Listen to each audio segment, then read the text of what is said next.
for discussing the challenges and prospects of current methanol economy scenario in India. So today my topic will be exploring the antagonistic effect of methanol in surrogate fuels. So this figure shows the effect of equivalence ratio and temperature on the formation of soot and NOx in IC engines. So for an engine which is operated at high temperature and low equivalence ratio, the NOx, it will produce a lot of NOx, and an engine which is operated at intermediate temperature and high equivalence ratio, it produces a lot of soot, right? Low temperature combustion engine is a technology with which we can operate at low temperature and low equivalence ratio conditions to eliminate the soot and NOx formations. So if you want to develop an engine,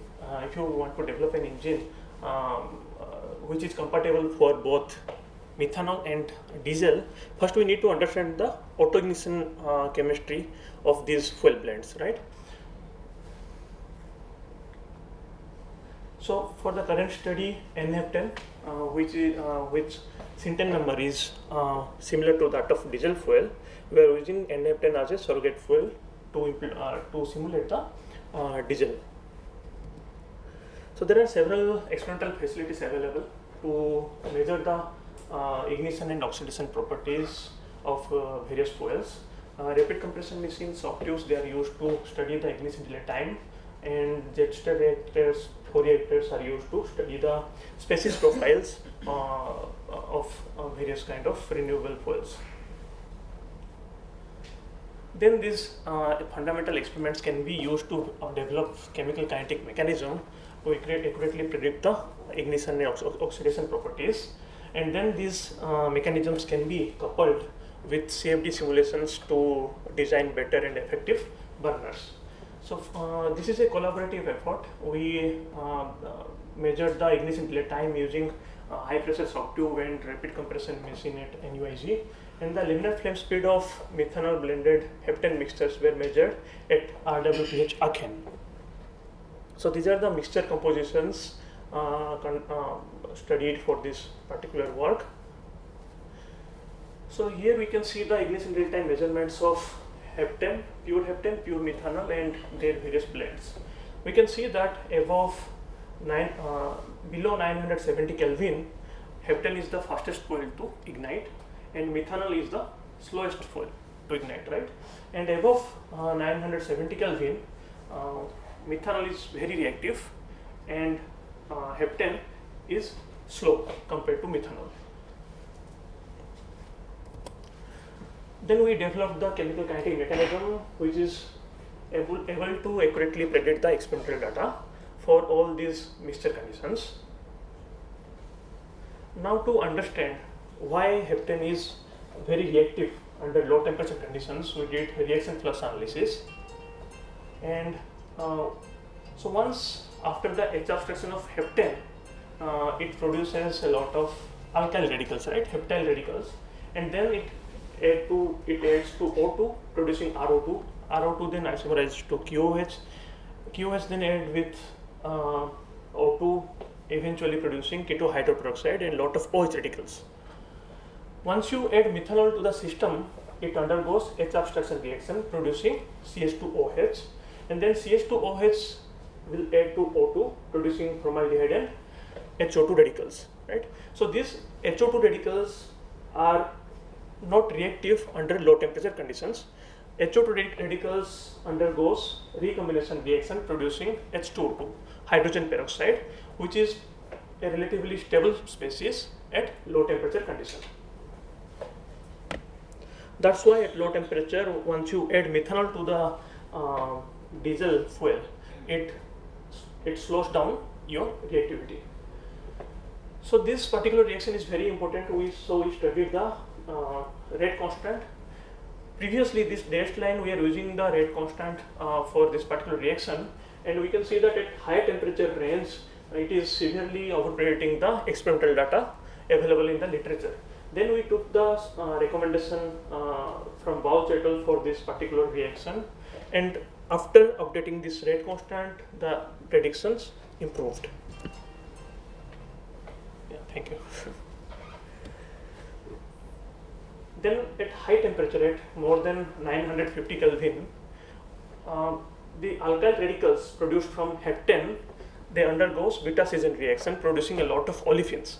So olefins slow down the reactivity of a air-fuel mixture. Once you add methanol to heptane or diesel, then again it will produce a lot of HO2 radicals, right? And these HO2 radicals will recombine to produce H2O2, hydrogen peroxide, and at high temperature conditions, hydrogen peroxide quickly dissociates into 2OH radicals.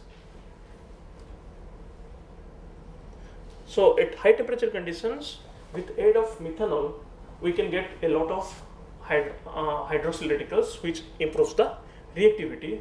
But at low temperature conditions, because of the same reason, it slows down the system. Then we did the laminar flame speed experiments. So these are the experimental data for methanol at elevated temperature condition of 423 Kelvin. And these are the comparison of kinetic model with these experimental conditions, and the model is accurately predicting the experimental data. So these are the comparison between N-heptane and the comparison between the experimental data for N-heptane and the model. So what will happen once you add methanol to the heptane in flame speed conditions? So basically we can see that for pure methanol, the flame speed is around 10 centimeter per second higher than that of pure heptane, right? So the calorific value of methanol is around half of that of heptane. So this is contradicting the trend.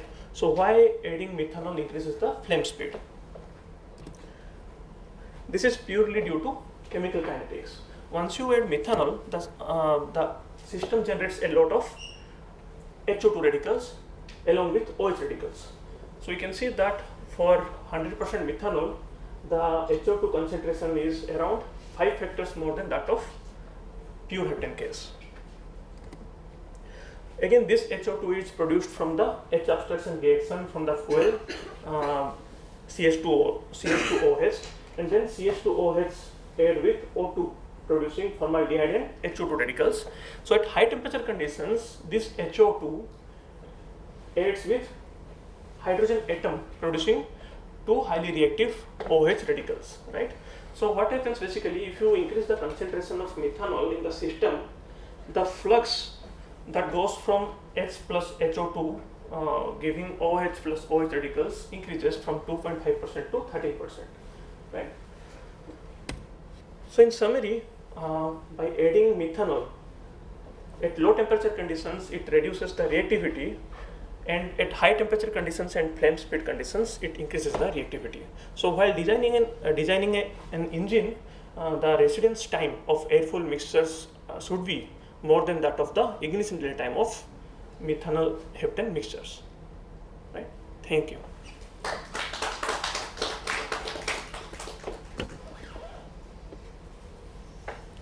Any questions?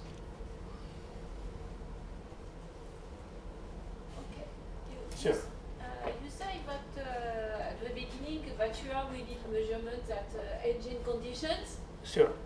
But what are the conditions for the laminar flame speed, for example?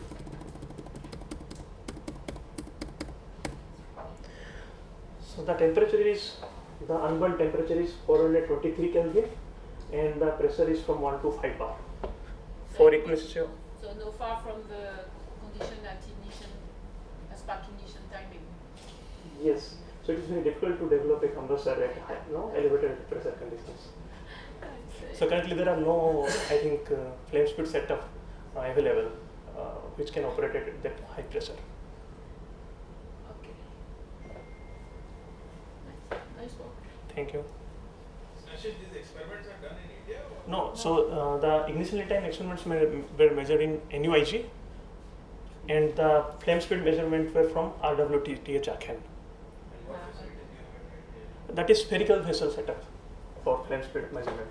Spherical? Vessel, spherical vessel setup.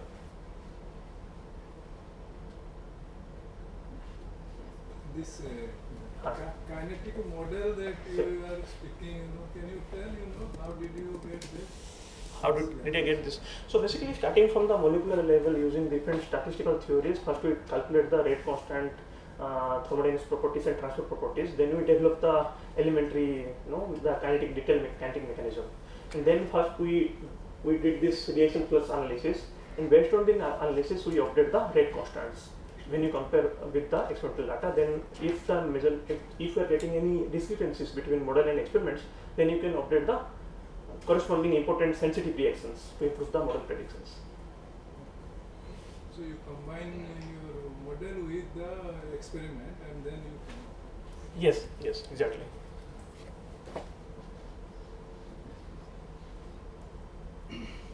How many kinetics mechanisms exist for methanol? Or There are a lot actually. a lot? There are a lot. And what are the main? Do you think that there are something missing? Yes, that particular reaction CS2OH plus O2 giving formaldehyde plus HO2. So this is very sensitive reaction for flame speed conditions and ignition daytime conditions also. So So it's yes, okay. It's for that you see that there is not so many discrepancies, but at high temperature. Yeah, at high temperature. High temperature, it's okay. It's not like- so different. Like if you compare this one and this one, it is around 2 factors difference, right? And that will affect hugely to the predictions,